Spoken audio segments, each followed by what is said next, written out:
Hey, what's going on, everybody? I just wanted to talk a little bit about something I don't really see too many people talking about.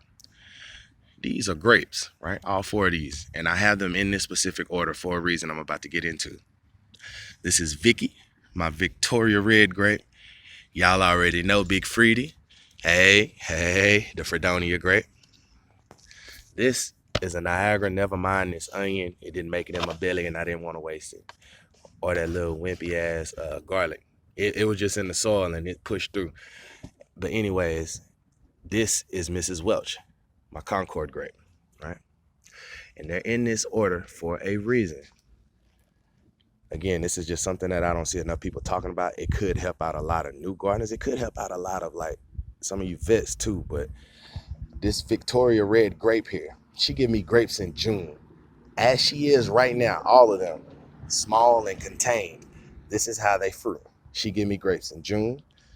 Big Freedie is gonna give me grapes in July. Nia is gonna give me grapes in August, and Mrs. Welch is gonna give me grapes in October.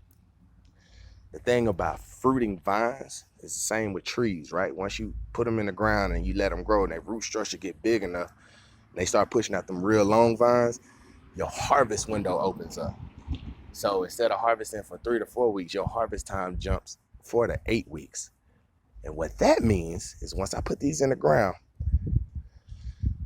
Vickie is going to give me grapes in June and July. Big Freedie is going to give me grapes in July and August. Nia is going to give me grapes from August through September. And Mrs. Welch is going to give me grapes from October through first frost, which in my part of Texas is around Thanksgiving. So again, I just wanted to share this, like how to increase your harvest time or stretch your harvest. You know, most times when you see folks talking about it, the first thing they go into is their greenhouse or the cold frames or, you know, a structure. You don't see too many people talk about increasing your harvest like this. I have grapes from June all the way through November. So y'all be easy. Just something to think about. And if you're doing it already like that, share some of your stuff too, man. Let's talk about it.